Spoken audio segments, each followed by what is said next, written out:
এমনিও আমার শীতকাল একদমই পছন্দ না, তার উপরে যদি পায়ের একটু যদি যত্ন না নেওয়া যায়, ঠিক আছে, পায়ের অবস্থা রিক্সাওয়ালা আমাদের চেয়েও খারাপ হয়ে যায়। তারা তো জানি লোশন পায় না, ওইভাবে পরিচর্যা করতে পারে না।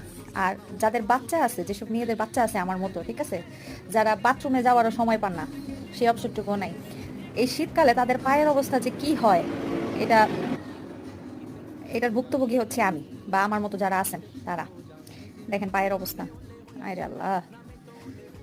পায়ের পরিচর্যা করার জন্য এখানে আমি একটু গরম পানি নিছি, আর এক চামচ লবণ, এক চামচ বেকিং সোডা, আর এই যে একটা লেবু নিচ্ছি। আমার অবশ্য মানে কোনো শীতেই পা ফাটে না, এমনি একটু ড্রাই হয়ে যায় আমার স্কিন, এমনিও মানে শীত আসলে খুব ড্রাই হয়ে যায়, কিন্তু এইবার কেন জানি মানে আমার মনে হচ্ছে যে আমার পায়ের গোড়ালিগুলা ফেটে ফেটে যেতেছে। তো এখানে লেবু দিয়ে যে আমি একটু ঘষে নিতেছি, না ভালোই ময়লা উঠতেছে, আসলে ভালোই পরিষ্কার হয়েছে আলহামদুলিল্লাহ।